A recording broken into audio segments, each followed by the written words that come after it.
You probably don't realize how fascinating you are. Are you aware of the fact that you hold an incredible amount of information? Enough to fill the shelves of a huge library?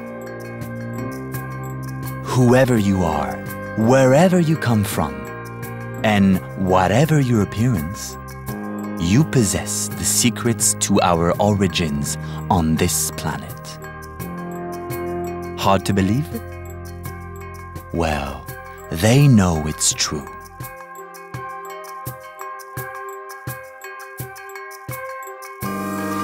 The best geneticists and the most daring archaeologists are going to tell you this story. Your story. The one you were never taught at school.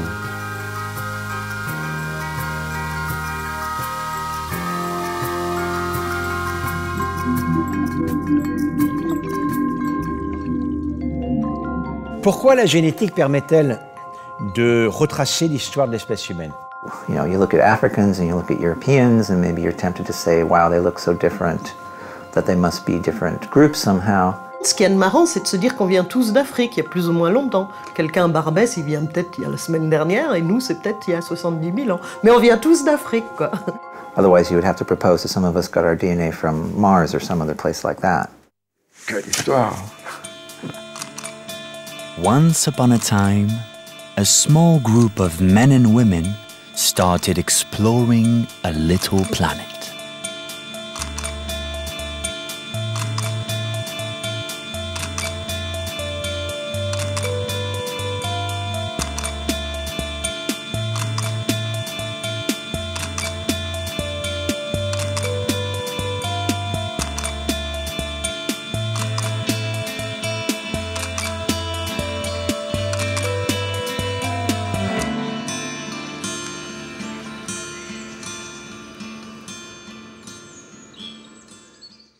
The natural history of that planet really can be understood by reading the genomes. Tous les êtres vivants dérivent d'un premier être vivant qui est apparu sur Terre il y a 3,8 milliards ans à peu près. So if there was one origin of life on this planet, then by definition, everything alive today has to be descended from some common ancestor at some point in the past. This first living organism formed in the oceans nearly 4 billion years ago. It is considered to be at the origin of all terrestrial biodiversity. So there is indeed a single genetic foundation for life on Earth. It has become more and more complex over time. And geneticists have found the key to this genuine code for life.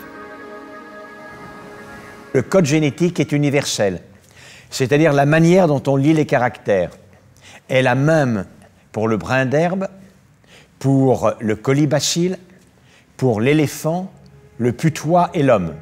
C'est universel. The coding system for DNA remained unchanged for billions of years. And this has a striking consequence. If you take any two species at random, genetics shows that at one point in the past, they were one. It is from this common ancestor, and at a precise moment in time, that both species diverged genetically. Entre l'homme et la levure, l'ancêtre commun, il y a eu un ancêtre commun, hein, forcément. Donc entre l'homme et la levure, l'ancêtre commun, il a vécu il y a, on va dire, 2 milliards 500 millions d'années. Et il y a 30 à 40% de ressemblance entre le génome d'un homme et le génome d'une levure. And if you're convinced to have nothing in common with the poisonous fly agaric mushroom, you'll be disappointed to learn that the last common ancestor between humans and fungi existed less than 700 million years ago.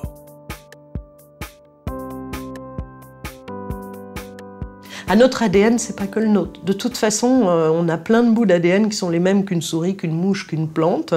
Il y a très peu d'ADN qui n'est que chez l'homme et pas autre part. Et même quand on compare l'homme et le chimpanzé, on est à 99% de notre ADN est identique. Il n'y a que 1% de différence avec le chimpanzé.